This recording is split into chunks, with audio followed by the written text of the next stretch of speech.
امیر المؤمنین حضرت عمر بن خطاب رضی اللہ تعالیٰ عنہ سرکار فرماتے ہیں کہ ایک مرتبہ کا ذکر ہے کہ ایک صحابی رسول کی میں نے پشت سے کپڑے ہٹے ہوئے کو دیکھا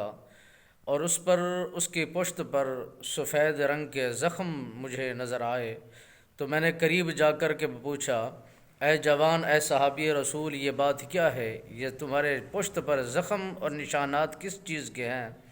تو حضرت عمر بن خطاب رضی اللہ تعالیٰ عنہ سرکار فرماتے ہیں کہ اس صحابی رسول نے جواباً عرض کیا کہ حضور، جب آپ دین اسلام کے مخالف تھے تو رسول اللہ صلی اللہ علیہ وسلم سرکار کو تکلیف دینے کے لیے آپ وہاں سے ننگی تلوار لے کر وہاں سے روانہ ہوئے،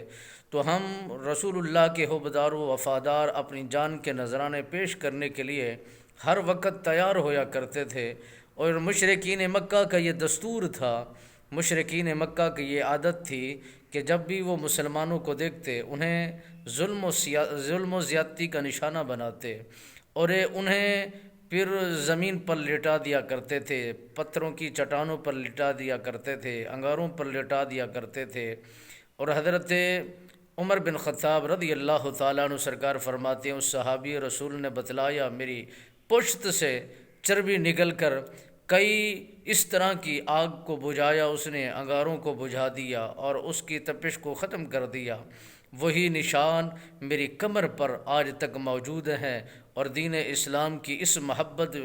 محبت کی وجہ سے حضرت عمر بن خطاب رضی اللہ تعالیٰ عنہ سرکار نے اس صحابی رسول سے فرمایا کہ اپنی پشت سے کپڑا ہٹاؤ، اور میں تمام نشانات کو دیکھنا چاہتا ہوں، جو اذیتیں تم نے برداشت کی ہیں، جو ظلم و زیادتیاں تم نے برداشت کی ہیں، ایسا ظلم و زیادتیاں کسی اور نے برداشت نہیں کی، اور دین تمہارا قیامت کی صبح تک تمہارا نام روشن رکھے گا، اور پھر تمہارا نام اللہ کے حضور بلند و بالا ہے، اور رب العالمین کے حبیب تم پر راضی ہیں، اور ہم اللہ کے نبی کے دوست بھی تم پر راضی ہیں۔ اللہ آپ کو دنیا آخرت کی عزتوں سے نوازے۔